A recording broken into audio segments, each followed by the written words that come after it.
I can.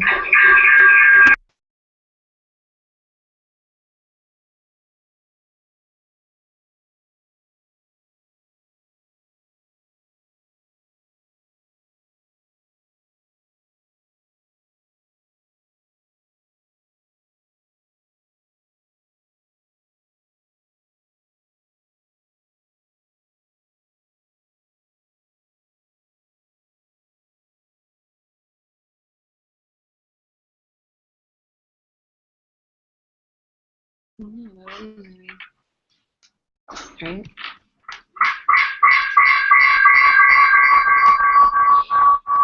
That's what means the mic's off. I don't think it's me. Oh, my mic's on. Hang on. That is me.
How about now? Can you, oh wait, is that working? Okay, who wants to talk?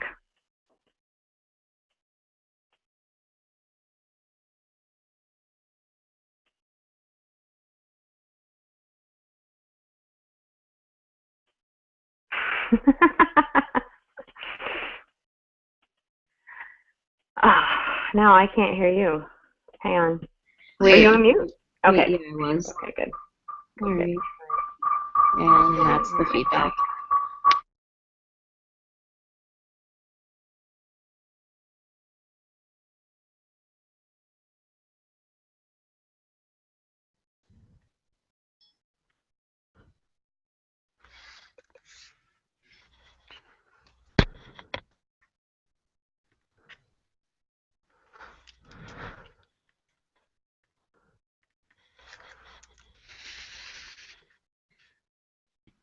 Oh, yep. Hello?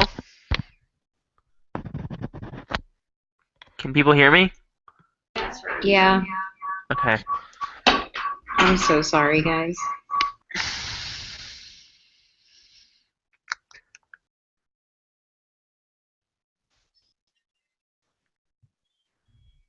Do we know where the feedback's coming from? No. Okay, well, it's good now, I guess. All right, so any questions? before we get started?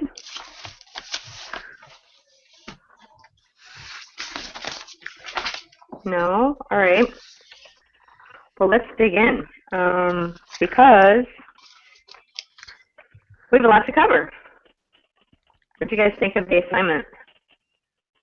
Just setting my watch here.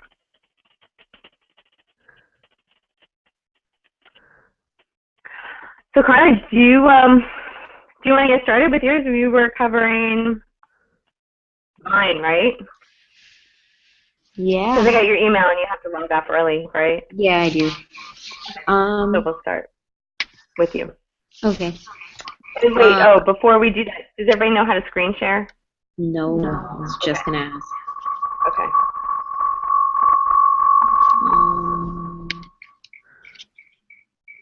Yeah, Okay, that might be a so- problem. Screen share.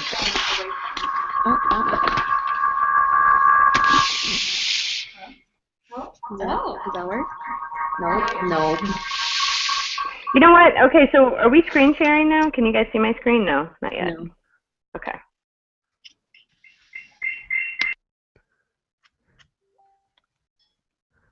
Okay.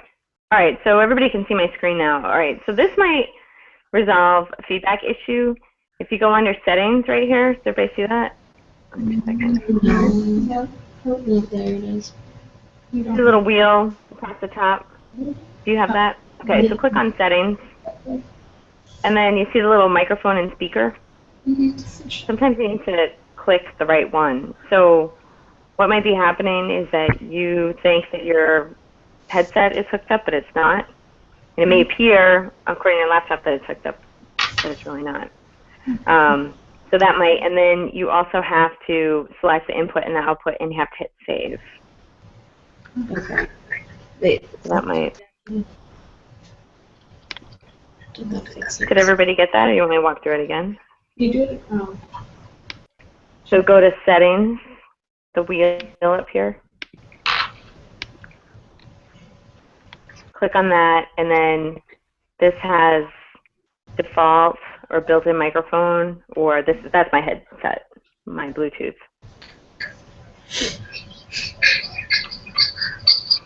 And then you want to click that for your output, and then hit save.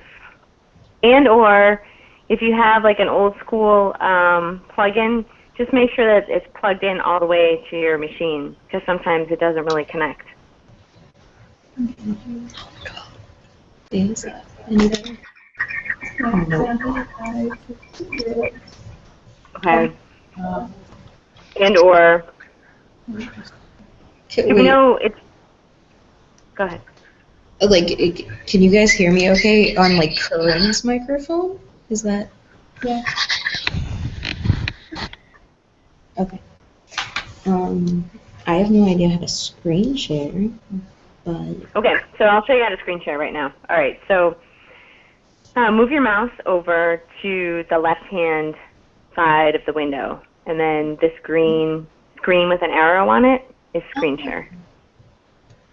So I'll pop that up right now. Well, I already am screen sharing. So then I'll ask you, which screen do you want to share? And if you could, it's probably easiest to do entire screen, just to make it simple. So basically, whatever you have up on your screen, everybody's going to see. okay. So, all right. Apologize. Okay, so what I'm going to do is I'm going to stop my screen share here.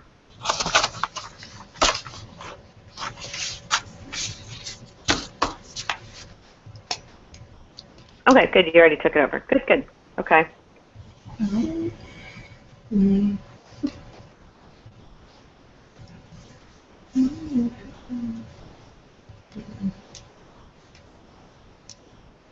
Okay, is that okay for everybody? Yeah, I think that's good. Does that work for everybody? I'm not really looking at a list, but like, yeah. Oh, happened. Wait, I think if you That click, too. yeah, right? Yeah. Oh, that's what you're. Okay. Okay, cool.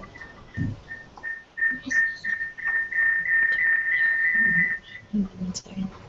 Okay. It's gone now. Okay. Um, so I did Vine for nonprofit, and basically I just took a bunch of notes after looking at Vines, read a couple articles on what makes a good Vine for both nonprofits and Kickstarters, because a lot of Vines are focused on like promoting a product. So most of the Vines are best suited for showing off a brand or a product. Mostly better to push certain products and to support Kickstarter to show like certain brands and products what they can do, how you can use them, that sort of thing. And it's definitely like something you want to use in more of a business aspect rather than an actual like non-profit, unless you're trying to like fundraise, I guess. But the main thing that I came across was that you have to use a Vine in a way that's funny or creative and that can reach out to people and grab their attention, because you only have 6 minutes to really make an impression on them.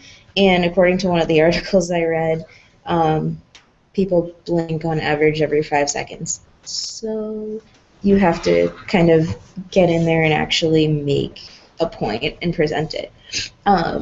One of the biggest things I noted was that you have to use something people can relate to. So I have this example, if it'll pull. Let's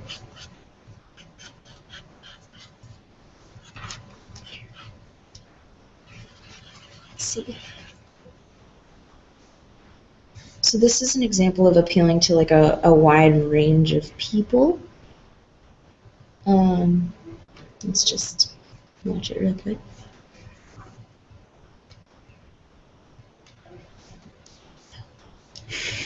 I didn't mean it, guys. All right, hang on.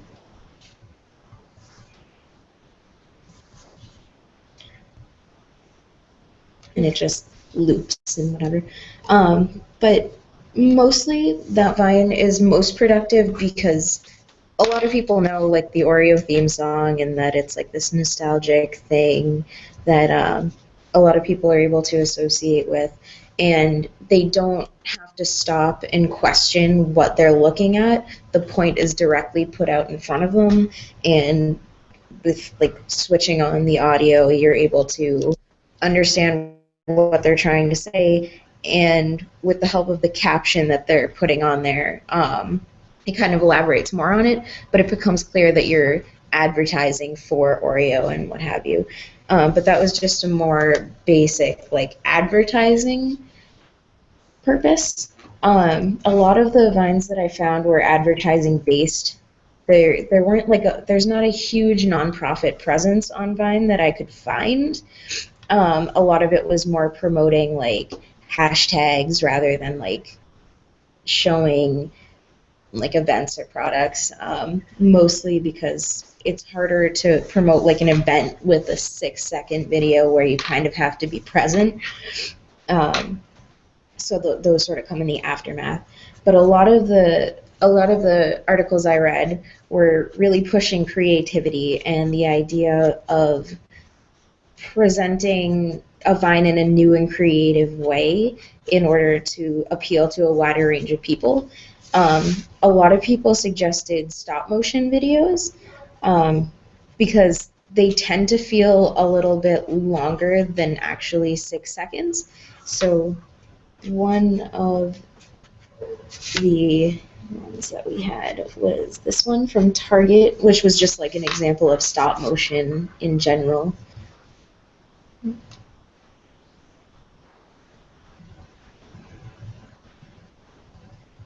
You see a lot more happening within the Vine. There's a lot more movement. It's more broken down into different frames rather than like one single fluid video, which is really interesting. And they don't require a lot of effort. It's a lot of like shooting in different frames, but it's not like a monetary strain on a company. They don't have to have a high production value in order to like get the point across.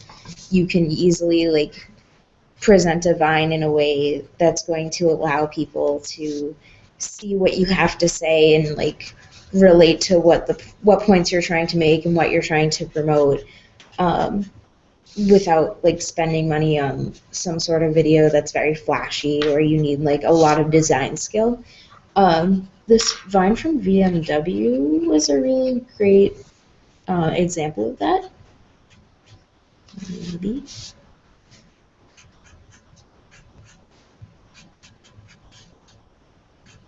Just because it uses like a very minimalistic sort of view on things. Let's see. Load. Here.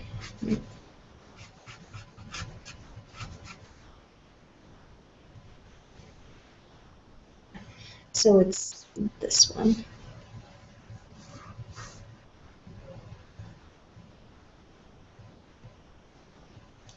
You literally see a woman walk into a house with a car, grab some paper bags. Like it's something that can be shot if you have a smartphone and you have access to the basic things that you want to use to create something funny or silly. There are some people who do a lot more like complex things, like this one.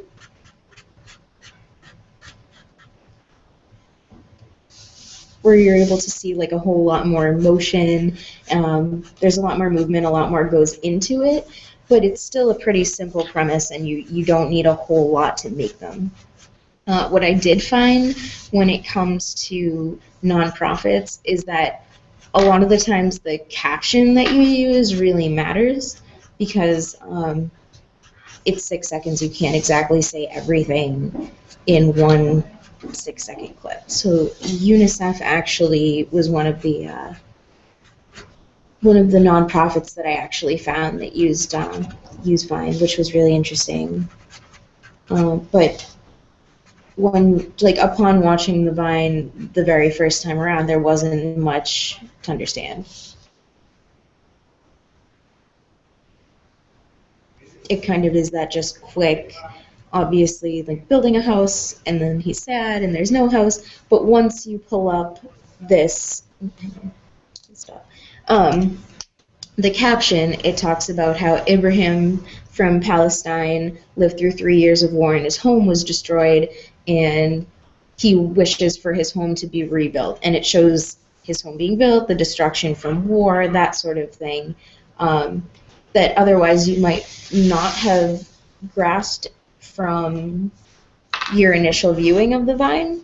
So I found it really important for a lot of nonprofits who weren't specifically selling or advertising a product the way Oreo or BMW might be, to really get in there and sort of make sure the hashtags they use and the information that pops up with the video was used in a way that could really get their message across. There was also a Vine I didn't end up including because it was about Go Red, I think. Yeah, Go Red Day. Go Red Day, which me and Corinne were actually just talking about. And it didn't explain at all what Go Red Day was, which happens to be for heart disease and raising awareness for heart disease in women.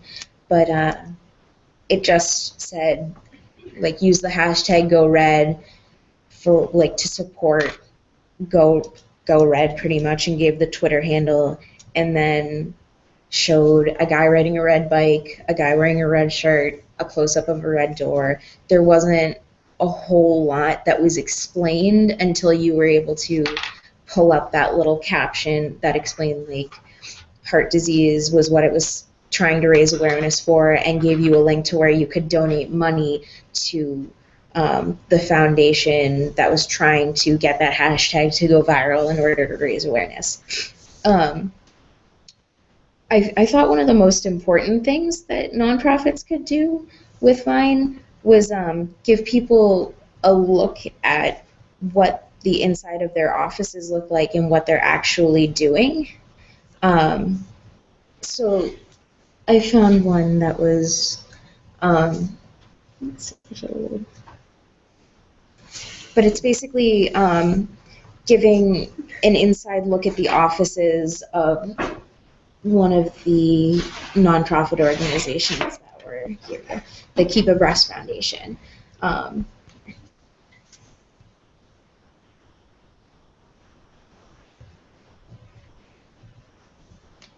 a lot of the articles that I was looking into kind of talked about how using Vine as a way to allow people to come into your office and look at what you're doing and the work that you're doing and the people who are in your group really allows them to get the idea that you are more than just a URL or a hashtag or a tweet or a Vine, that you're actual people located in offices doing things to try to have an impact on the world and make a difference, which I thought was super important. And I thought, though people were saying that it's not the most helpful for event promoting because most of the video footage you would be using would be coming from those events, which would be after the fact. There were a couple that really did kind of push the idea of being able to show what happens, or like it's a very simple Vine. It's very like you need to kind of just watch it, but it's just kind of showing what they did, writing on paper with markers, but it tells that supporters at the Red Gala are writing notes of encouragement to survivors who are going to get cared for in the U.S. in the future. So it kind of shows that it might seem like a very simple act, but they're really putting in the time and showing that like people come together to do these little things and take part in these events that they're actually going to put on, and it helps raise awareness that those sorts of events go on, and it gives people a reason to kind of just look into it and actually hopefully participate in nonprofit events and maybe donate to a cause, that sort of thing. One of the interesting things I found also was that it allows you to like give information as to why you're putting on a lot of like putting on the Vine in general. Like it helps you get your information out in a short period of time, but it can really help emphasize your mission statement or just show what's really important to you, because people want to know, and people are like impressed when they see that you're really passionate about something and really willing to take the time to put out a Vine just to remind people that you're still, even if you're putting out these funny little videos, serious about supporting this cause. The most important thing I found about Vine, though, was that you can't be boring. People were really critical about videos being simple, too simple, and not really getting to the point, because it's 6 seconds of their life they're taking in order to look at your video, which doesn't seem like much, but when it loops afterward, people are kind of looking for something to come out of it, like there's supposed to be some sort of point or some climactic event that takes place. And it was really just, this was like a really good example. They had like Trident Gum example just to show what was a not so interesting Vine versus what was a little more interesting, and the subtle things that you can do to change it. So we had this one.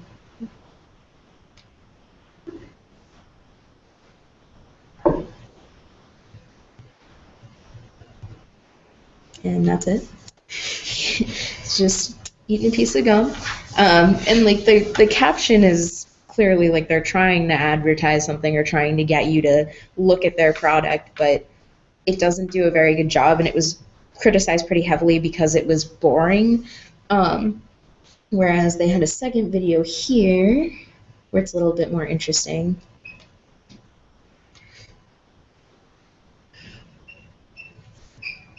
It's like clearly silly, funny. They're using different angles, different shots, trying to show you like that there are just silly little things you can do and like try and sort of just get it across that they're trying to entertain like the public and themselves while they're working for Trident Gum, which is really interesting. So overall, I guess it was. She was just asking Oh, if they I'm usually sorry. use audio.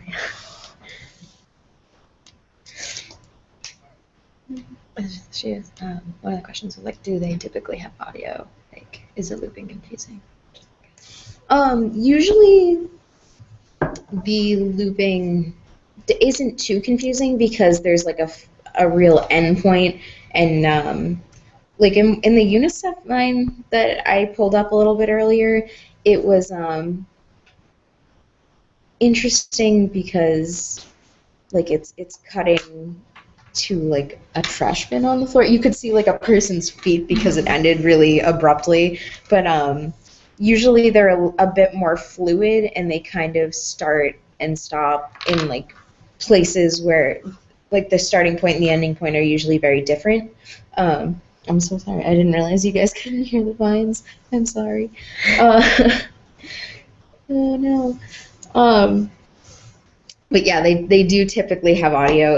A lot of them are pretty quiet. There's no like actual talking over the Vine. It's usually like music or something. So you do have to like utilize the text caption at the bottom just because you want to be able to say something visually in your video as well as like textually because some people might totally miss the point.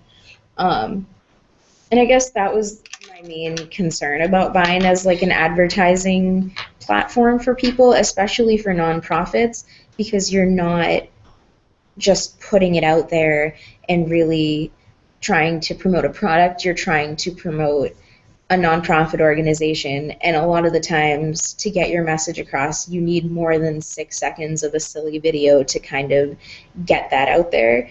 While it might be helpful and it might be something you should definitely consider, I don't think it's really like a primary advertising platform, at least in that case. It's more, I guess, geared toward promoting actual like products, displaying that sort of thing, and like the silly, funny jokes that people usually use Vine to post. But yeah, I think it's a very interesting and new way, but for nonprofit organizations, I don't think it's exactly ideal.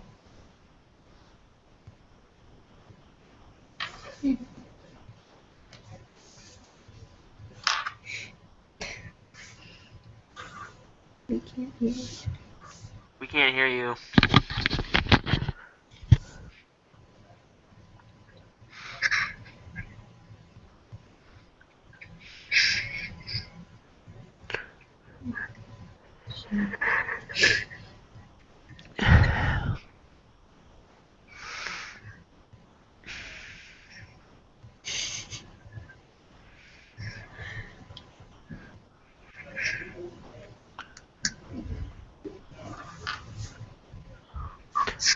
I have a question. Can you hear me? Yeah. How would nonprofits? How is the community based on like you see a Vine, and you read the comments? Did you learn anything about comments and Vine and nonprofits and engaging with audiences through the comments, or not really?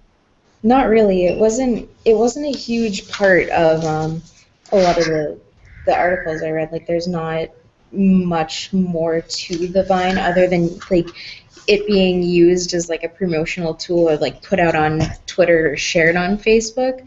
Like on the actual Vine site where they're being like created, there's not much. It kind of takes those other social media platforms to share the idea and share the video and put it out there in a way for them to actually be seen. So Vine on its own kind of has to be used in combination with a bunch of other social media platforms in order to really grab attention. After doing the research, would you use it like primarily, or maybe not? Definitely not primarily, but in conjunction with like Twitter or Facebook, if you're able to post these like funny 6-second videos or 6-second videos that'll give you a clear hashtag or a clear Twitter handle to follow or tweet at, that sort of thing, I think it definitely helps for more visual people who don't want to sit there and read a wall of text and who would prefer to just see like a quick 6-second video and get the gist out of that rather than doing a bunch of research or having to sift through a wall of text. Okay.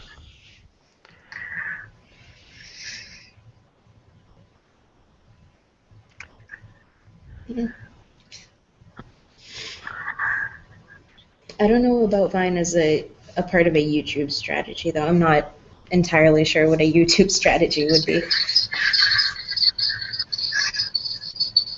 Does she know that we can't hear her?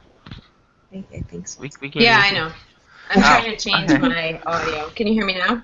Yeah. Yeah, I don't know what's going on. My devices are all messed up. I have two, see? Like one on one side, one on the other. Okay, so as part of a YouTube strategy, what I meant by that is, does it make sense to do a longer video that you could put on YouTube and then take a snippet of it for Vine? Does that make sense? What do you guys think? I've seen that done before. When for like, there's this new form of internet fame. They're like teens, and they just talk about like regular drama, and then they have a Vine, they have a YouTube, they have a Twitter, and they have an Instagram, and they always put clips of their YouTube videos on Vine to get people to go onto YouTube. So I don't know for nonprofit, but I have seen that method used before.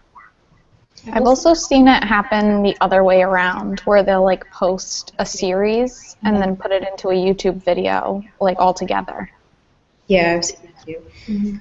I found it was really interesting that like in a lot of the reading I was doing, people were suggesting that Instagram's new video feature is actually like superior to Vine because it's, I believe, like 10 seconds, and just those extra 4 seconds allows you to put in so much more. And they thought it was just more productive, I guess, and there was the ability for like a higher production value at a greater like, return in views. And it was really interesting to see them compared side by side. That's a really good point, and I would say that that's a good thing to add to the tip sheet. I'm throwing some things in the chat, too, just as kind of reminders, because when you are working on your projects, you're going to want to use those tip sheets to kind of go back and say, like, oh, right, I forgot about that whole thing about Instagram video, and maybe that's a better recommendation for my nonprofit for a video realm. And I also put in a note in there about Animoto. Are you guys familiar with Animoto? No. Okay, I'll pull something up. But why doesn't somebody else jump into another question?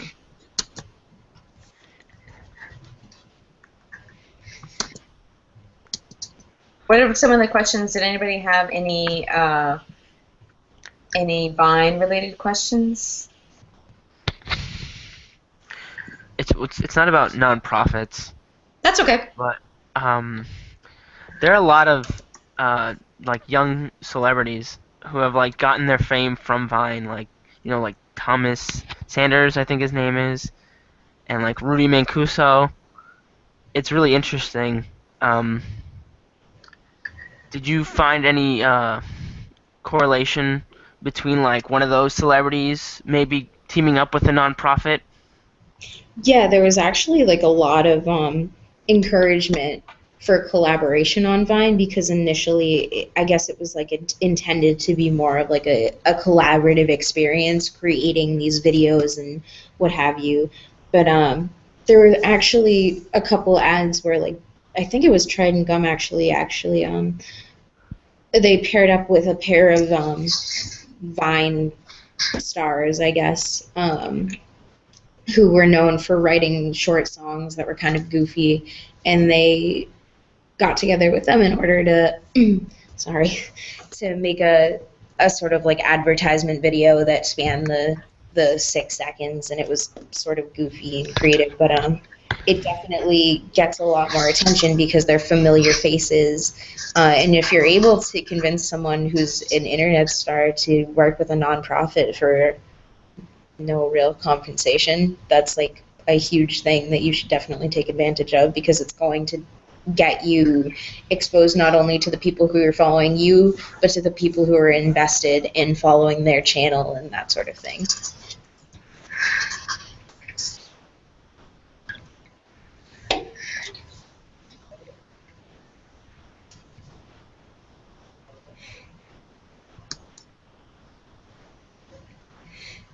So, any other questions for Carly? What do you guys think? Solid? Pretty thorough? Good. Okay. All right. So before we move on, we'll just look at the Animoto.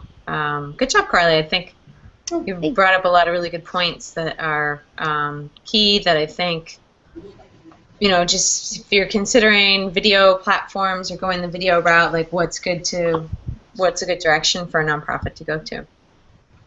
All right. So let's see if. Let me see if I can get this Animoto video to present. I have a feeling that I'm going to have to change my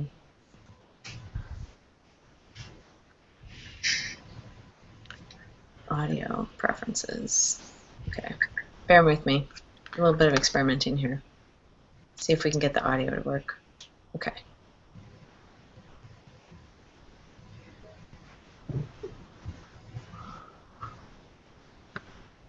Oh, you know what? I'm looking at the wrong thing. I'm looking at the screen share and not necessarily. Okay.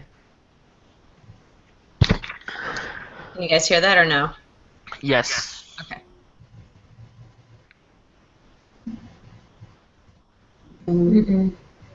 Yeah, no, I can't. Actually, I can't hear that.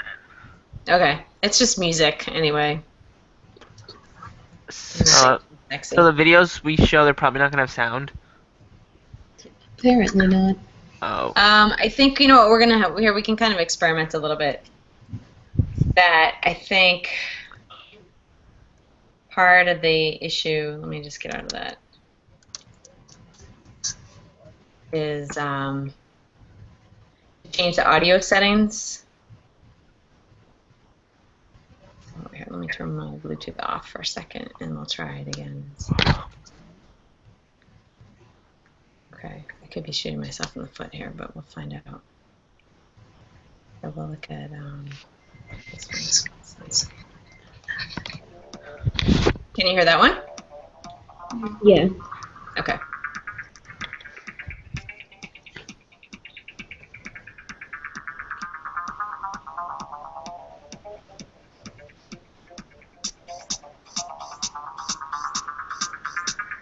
So in some cases, right, there's still, and then there's video also in these. But a lot of people who don't have a lot of budget will put together. I don't know if I can bring up a client one, but they'll put together a series of slides, basically. So it's like a slideshow, and then put music to it, and then that has some, kind of enhancements to it. Okay, so did everybody get what I did with the sound so that you can play video? So you can get the audio. I changed my sound settings so that my laptop picked it up. I think that what's going to be key to that is that everybody else has to have their everybody else has to be on mute when you're doing the video. Does that make sense? I think so. Okay. All right. So I'm just going to have to put the Bluetooth back on here. Reconnect. Okay. Just bear with me here 1 second.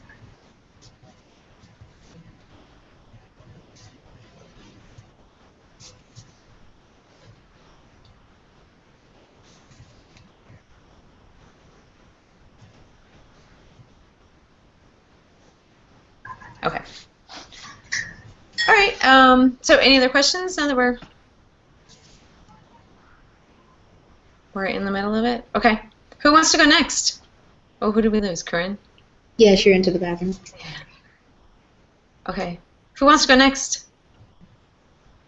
Taking volunteers. Come on, somebody jump in so we're not sitting here waiting for the class time to be up. We'll be productive and efficient. I can go. Awesome. All right. So I did Facebook ads. Let me share my screen.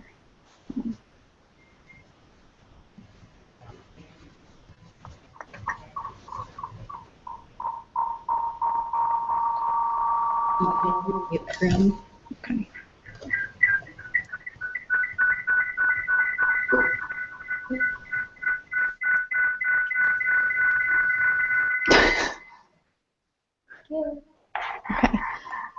So I basically I started out with looking at the different types of Facebook ads that there are. So there's like 4 different types. There's a mobile ad, desktop, a right column, and an Instagram ad, because Instagram is owned by Facebook, so it's like controlled by the same company, I guess. And then I have listed here all the information that you can like include in each separate ad. Let me find the website which shows you. So this like shows you what an Instagram ad would look like, with like the call to action down here. It says that it's sponsored, which means that it's an ad. It says who posts it and a little bit about it. A right column ad would be like something that's in this section. And then obviously the desktop newsfeed ad would take up like the majority of the screen on your desktop, and then the mobile news feed would be the same thing but on a cell phone. Other than that, there's also on the side of this, which this is a website from Facebook, so it's like where you would go to get the ad. It shows all the different objectives that you might use the ad for. So like offer claims or page likes or websites. That's all something that you can like promote from your business.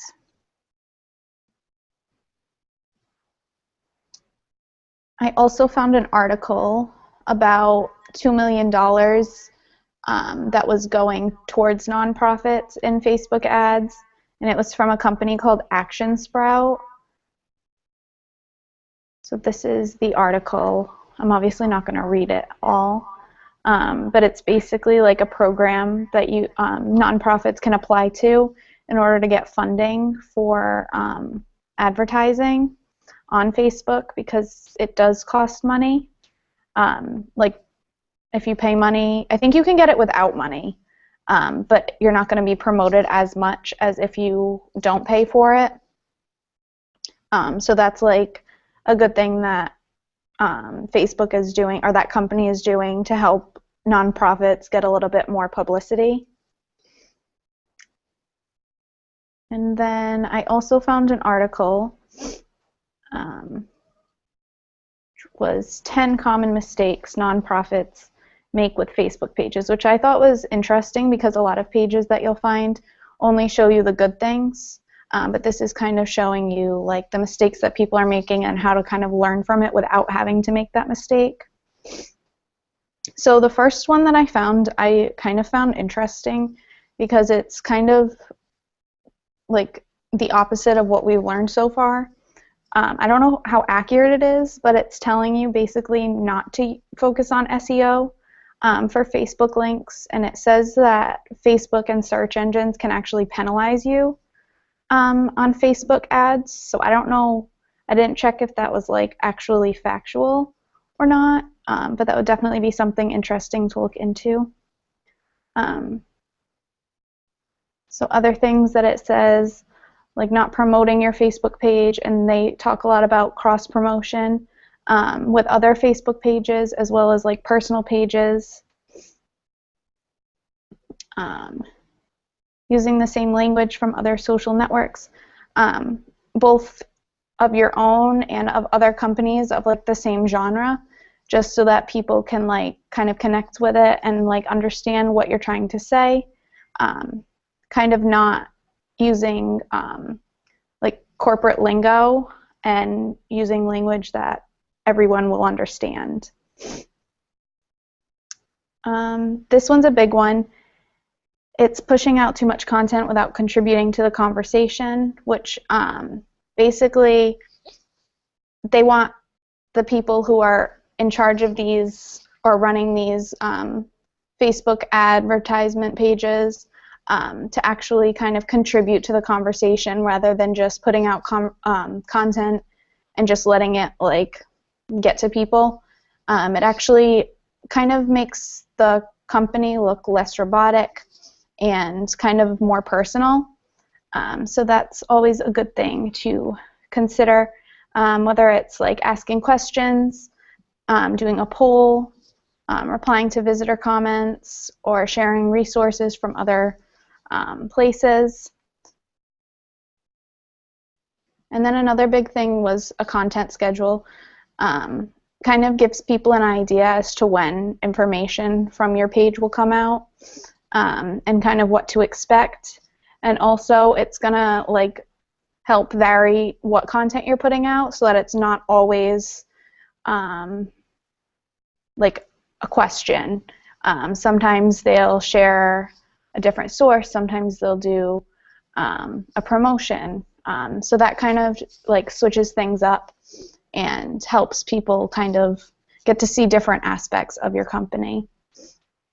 And also the Facebook Insights or Facebook Analytics, which is going to show you how specific posts or pages have done that you're posting on Facebook. So this is going to be definitely helpful.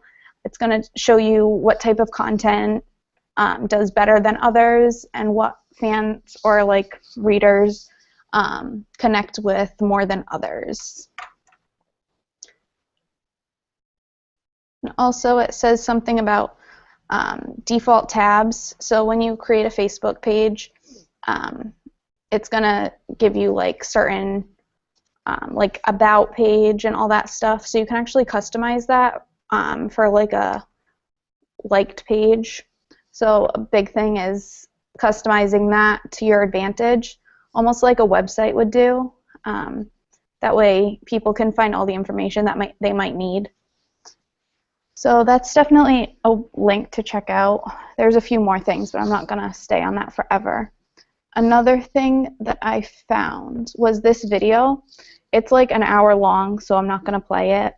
But basically, if you see over here, this is all the different things that they touch upon. So it's basically a course in Facebook advertising and how someone would set it up. So this is definitely a good resource for nonprofits if they're trying to set it up on their own. It basically gives you like an introduction of Facebook advertisement, and then it helps you kind of set it up on your own.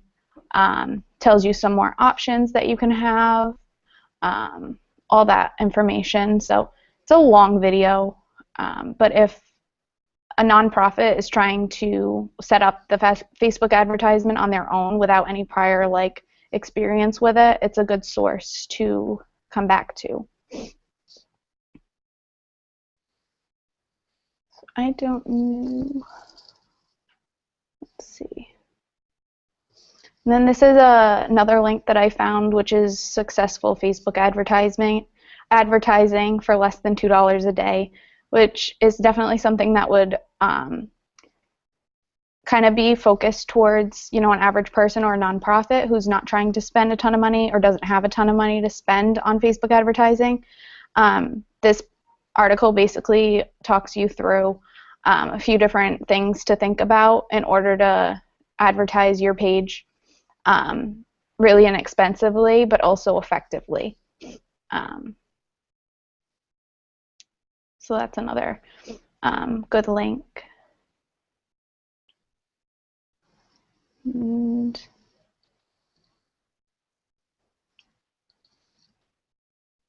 so this one's an actual like article about Facebook marketing for nonprofits. So it's not just about like everyone in general.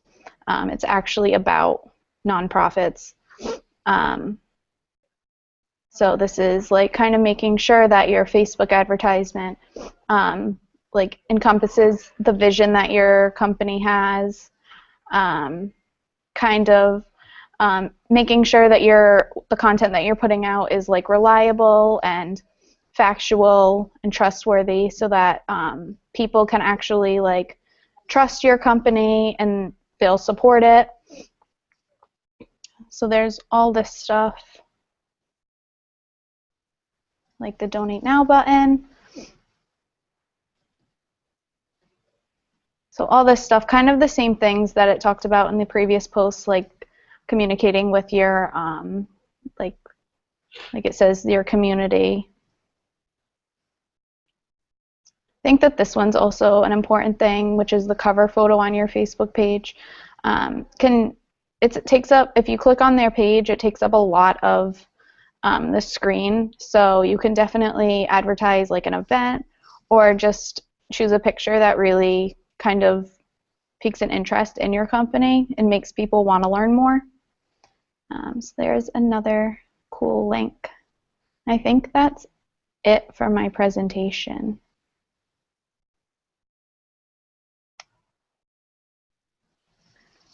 Okay, questions about Facebook ads? Who wants to go first?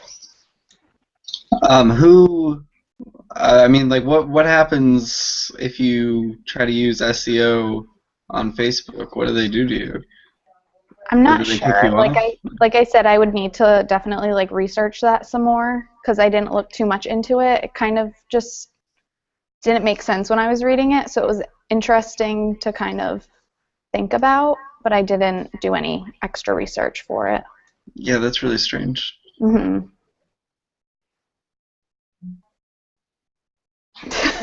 Well, we know who's in Mayhall. I think my take on it is that there's so much focus on SEO that some people try to jump into the social media bandwagon, and they think, oh, I'll just do what I did in SEO, and it just doesn't work that way. It's more, EdgeRank, which is Facebook's algorithm, is not as predictable, let's say, as PageRank, which is Google's algorithm, is. And I would say that that's because Google really broke ground on that whole concept, right? And Facebook has had the advantage of coming in after somebody's already created it, so you can build a better mousetrap once one's built, right?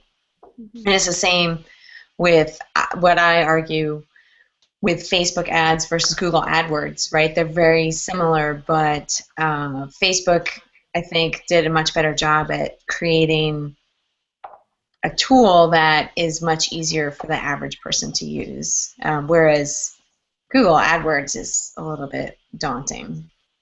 Not a little bit daunting, it's pretty daunting. So, okay. Good question, Phil. Other questions? Did you see any like companies on Facebook using the suggestions to kind of push content over like, or not push content, but like sort of relate to the content they're trying to push, like seeming more human and reaching out to like customers and comments and that sort of thing? I mean, recently I've seen a lot of companies just like replying to comments that people have. A lot of big corporations do that. They must have like a big team of people who just reply to the comments, just to Can kind you of repeat the question? Sorry, just repeat Connie's question. So she was asking if I had seen like companies using the idea of like connecting with their community to kind of push content. So my response was that I had seen a lot of big companies, like especially if it was like a complaint or a compliment, I would see comments from that corporation kind of replying to them. If it was a complaint, I would see like a link to a complaint center or something like that to kind of sort out any problems and kind of keep the trust with that customer so that they don't lose them. So that's definitely something that I've seen. I haven't really seen anything with nonprofits, but definitely with bigger companies, I've seen that, and I think it works. It kind of shows that the company like cares about your input. I guess, yeah. Do you think it has to do with like the fact that it's a nonprofit? You need like a big staff, like a big company would need to like pay people to do it? Yeah. So Carly asked if it's because it's a nonprofit, maybe they don't have the staff and the ability to like reply to every comment. And I do definitely think that that could have to do with it, especially if they're getting a lot of comments in, and kind of filtering through the comments and finding what to reply to. Definitely could have to do with that. They won't have as many resources or as much time as a bigger corporation with like an office full of people. So that definitely plays a role in it. But I think that it's important that nonprofits try and reply to the comments as much as they can.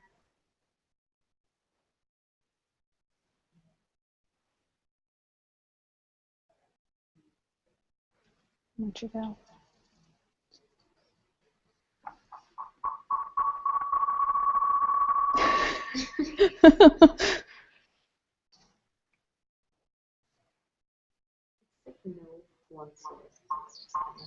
It's just everywhere.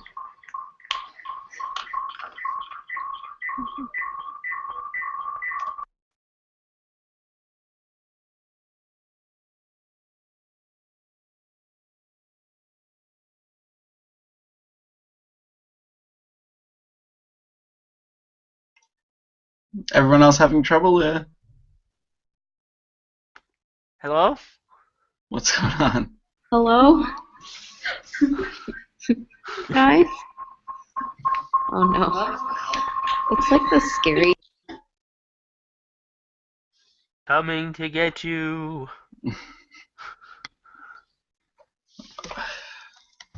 Yo, you should turn on the lights, Phil.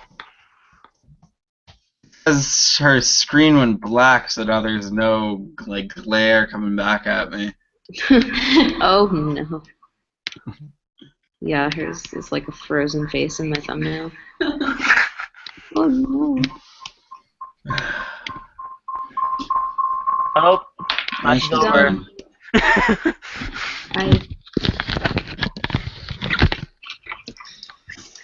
Oh god.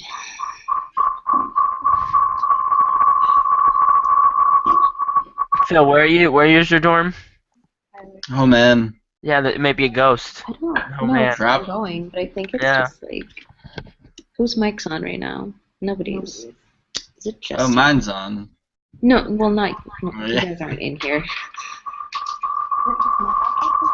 I feel well, because my mic's on, duh.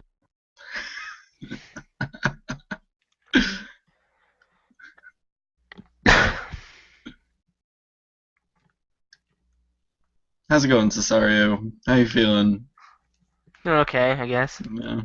How you doing? I'm doing alright. I'm tired. Just woke up, pretty much. Do- So. Do you already have your op-ed? No, I'm trying to work Your that out head? with. I'm trying to work that out with Mike.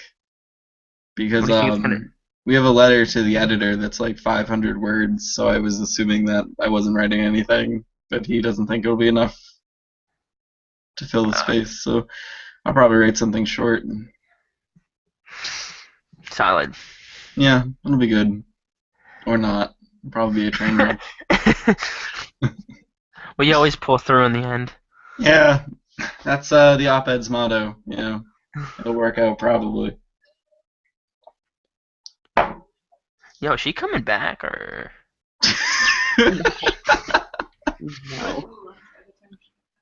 I mean, wait, what is it, 15 minutes? If she's not here back in 15 minutes, you can just leave and not get in trouble. Desmond, like, stopped that from happening today. I was real upset. Is your mic on again? Oh my god, did you turn yours on? No. Because yours is muted. I know Is it mine's me? on, 'cause What I'm if I? them. Why? I can't talk to fine. Or you, Here. It's It's okay, Phil. Are we doing more Romeo and Juliet in class? What? Or are we just switching plays next class? I think, yeah, we're still doing Romeo and Juliet. It's going to be the Black Lives Matter thing. Oh, okay. We're talking about race and Romeo. My What class is this? It's a classroom full of white people called Shakespeare. It is. It Yeah. is a lot of white people. What's that? Okay. What Where'd is Brianna go? Did she disappear? It sounded like her. Why are there two Megans? I don't know. There are two Megans. I got kicked off.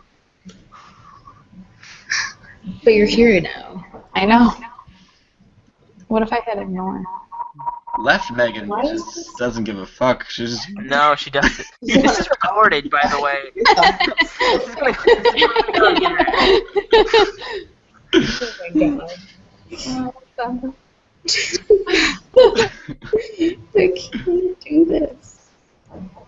Okay, she's been gone longer than I think she. It hasn't been 15 minutes. Wait a second. Where are you going? Oh, Peace out, homies. oh bye. Does someone have to let her into her own group if she has to come back, or? Why wouldn't it let me swap with her? Ooh. Oh, your phone? Wait, what? What if her computer exploded? What That if would be we bad. all disconnected? She's been having issues with her devices, so Because she has a million tabs open at the same time. yeah. She might be able to You know what? go connect on her phone. You know what, guys? I had to go first. And you did such a good job. Wait, I'm like, going to have like 10 minutes, 20 minutes later. Did I really? No. Wait, but we only got through 2 presentations, not an hour. They, like, I was just talking because I don't know what to say. No, you did a good job and I hate you for it. What are you supposed to do? Not do so good. I know what you were talking about. I don't know what I'm doing in this class. Mostly because I was just confused about behind film. Oh, yep, that's it. Alright. So, guys, What's the apps? I keep on getting kicked out. You're literally there 3 times. yeah, there are 3 of you. Woo! These are my twins. Has she emailed us yet? Maybe